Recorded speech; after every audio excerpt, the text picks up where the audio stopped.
रुपये खरगोन देश जितेंद्र रावत की ओर से नगद पुरस्कार दिया है, उनके लिए जोरदार स्वागत है।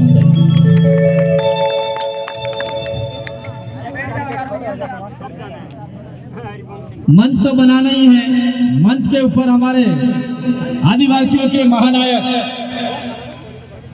और पूरे विश्व के एक जाबाज सिपाही और भारत के रॉबिन हुड टंटिया भील का मंच है। इस मंच के मार्फत से और पूरे भील प्रदेश के मार्फत से मैं आप सभी को हुल जोहार जय आदिवासी कहता हूँ। साथियों, ये जो कार्यक्रम 3 दिन से चल रहा है और इस 3 दिन के कार्यक्रम में हम लोगों ने बहुत सीखा। साथ साथ में जो हमारे आदिवासियों के महानायक टंटिया भील की मूर्ति स्थापना का जो कार्यक्रम अलीराजपुर जिले में भाई दिपेश जी पटवारी और उनकी टीम ने जो जिस प्रकार का जज्बा दिखाया, उसको हम लोग राजस्थान की धरती अर्थात भील प्रदेश की धरती से आप सभी को धन्यवाद देना चाहते हैं। साथियों, आज से कुछ साल पूर्व इवन याद मान लीजिए आप लोग 2012 से पहले जितने भी जिले हैं, जितने भी देश के आदिवासी इलाके हैं, उस आदिवासी इलाकों में एक भी आदिवासी का पुतला नहीं था, एक भी आदिवासी नाम का चौराहा नहीं था। लेकिन 2012 के बाद में पूरे देश में एक प्रकार का भूचाल आया और जगह जगह गांव गांव फलिए फलिए और इवन यहाँ तक बाजार के अंदर आदिवासी पुरखों के पुतले, आदिवासी पुरखों के स्टैचू आप लोगों ने लगाए और पूरे देश के 15 करोड़ आदिवासियों ने लगाए। यह आदिवासी परिवार जैस और जितने भी आदिवासी सामाजिक संगठन है, उन सब की जीत है। हमारे जो पुरखे हुए हैं, उनकी जो मनसा थी, उनकी जो इच्छा थी, वो इच्छा कहीं न कहीं दबी कुचली थी और हम लोग पढ़ लिख कर संविधान के मार्फत से, लोकतांत्रिक के मार्फत से हम लोगों ने ये हमारे जो महापुरुषों के जो स्टैचू लगाए हैं, तो अन्य समाज के पेट में मरोड़ पड़ रही है। वो चाहती है कि आदिवासियों के स्टैचू नहीं लगने चाहिए। वो जिस प्रकार से हमारे पुरखों के पूजा करते आए थे, हमारे पुरखों की आराधना करते आए थे, हमारे पुरखों की गाथा गाते आए थे, ठीक उसी प्रकार से आने वाले आदिवासी भी गैर आदिवासी के महापुरुषों के पुतले की पूजा की करे। ये उन लोगों की मंशा थी। लेकिन यहाँ पे जय संगठन और आदिवासी परिवार और जितना भी हमारा मध्य प्रदेश, गुजरात, राजस्थान, महाराष्ट्र का इलाका है, उस इलाके के अंदर तमाम संगठनों ने एक प्रकार का कारनामा कर दिखाया, जो हमारे महापुरुषों ने सपना पहले से देखा था। हम लोग देखते आए हैं।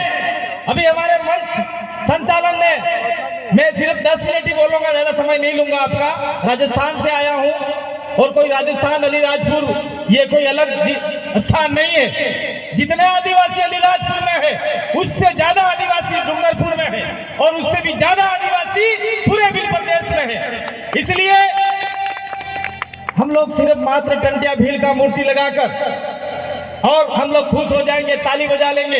लेकिन टंटिया भील की जीवन की जो गाथा है, जीवन का जो इतिहास है, वो इतिहास पूरी तरीके से किताबों में छापा नहीं गया। छापा गया तो किसी आदिवासी ने नहीं छापा, किसी अन्य ने छापा। तो जो मूल जानकारी है, वो जानकारी अभी तक हमारे पास पहुंची नहीं है। मैं कुछ समय पहले टंटिया भील का एक किताब पढ़ रहा था। उस किताब के अंदर मैंने पढ़ा कि टंटिया भील के जो माता पिता थे, वो एक किसी सेठ साहूकार के वहां मजदूरी करके उसमें जमीन में आधा हिस्सेदारी करके अपना जीवन गुजारा करते थे।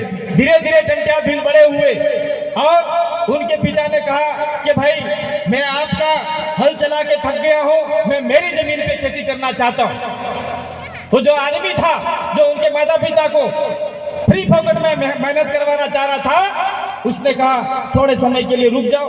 फिर धीरे धीरे टंटिया भील जवान हुए और उनके पिताजी को न जाने किस प्रकार षड्यंत्र पूर्वक फंसाया गया और टंटिया भील ने उस सेठ साहूकार का हल चलाना चालू किया।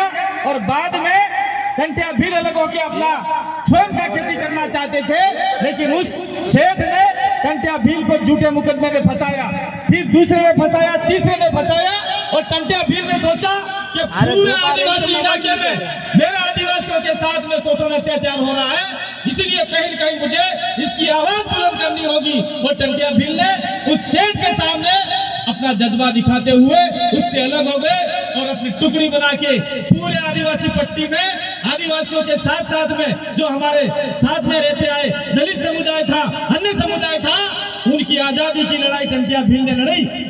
और आज क्या हम टंटिया भील के नक्शे कदम पर चल रहे? टंटिया मामा टंटिया भील की जय, शाम होते ही आधा पी लिया भूल गए।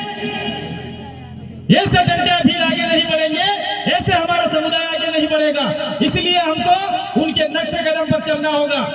साथियों, जहां तक हमने पढ़ा है टंटिया भील का जो इतिहास है, उस इतिहास में अंग्रेजों जो यहाँ का सामंतवादी लोग थे, उन्होंने टंटिया भील को फंसाने के लिए बहुत सारे इनाम रखे थे। पहले में 100 रुपये रखा, टंटिया भील नहीं माने। 500 रखा, नहीं माने। 1000 रखा, नहीं माने। और अंतिम तक मैंने जो पढ़ा है 1500 रुपये टंटिया भील को पकड़ने वाले को इनाम दिया जाएगा, ऐसा रखा था। और उस जमाने के 1500 रुपये 15 करोड़ के बराबर थे। फिर भी हमारे आदिवासियों ने टंटिया भील को पकड़वाने का काम नहीं किया। लेकिन हो सकता है एक दो आदमी आज भी हमारे समाज में डिवीजन बने हुए हैं, उस जमाने में भी टंटिया भील को पकड़वाने का काम किसी अन्य समाज ने नहीं किया। खुद हमारे समाज में से 2 गद्दार लोगों ने किया था। ऐसे गद्दारों की पहचान आज की तारीख में हमको करनी होगी ताकि हमारा समाज आगे बढ़ पाए। करनी पड़ेगी कि नहीं करनी पड़ेगी? ठीक उसी प्रकार से बिरसा मुंडा का भी यही इतिहास है। मैं थोड़ा सा वापी साहब के मध्य प्रदेश के जो आजकल जो घटनाक्रम हो रहा है, उस घटनाक्रम पे 2 बातें रखना चाह रहा हूँ। संचालक महोदय मुझे थोड़ा सा माफ करना, क्योंकि हमारे आदिवासियों के साथ में ऐसा हो रहा है।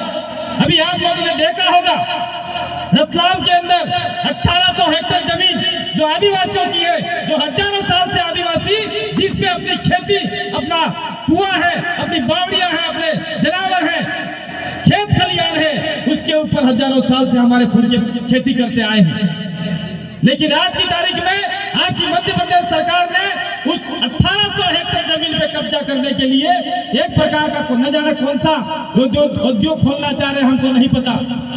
और वो लोग हमने गए साल भी आपके इधर से भी बहुत सारे साथी आए थे, मध्य प्रदेश के, आपके मध्य प्रदेश के, राजस्थान के, गुजरात के, रतलाम में बहुत बड़ा सभा हुआ था और हमने विरोध किया। लेकिन अभी हाल फिलहाल में 15 नवंबर बिरसा मुंडा जन्म जयंती के ऊपर वहां के आदिवासियों ने पैसा इकट्ठा किया था और पैसा इकट्ठा करके बिरसा मुंडा के स्टैचू लगा रहे थे। लेकिन उसी समय में एक विशेष पार्टी के लोग भी एक यात्रा निकाल रहे थे और वहां के आदिवासियों ने उनका विरोध नहीं किया था, और किया भी और हमको नहीं पता।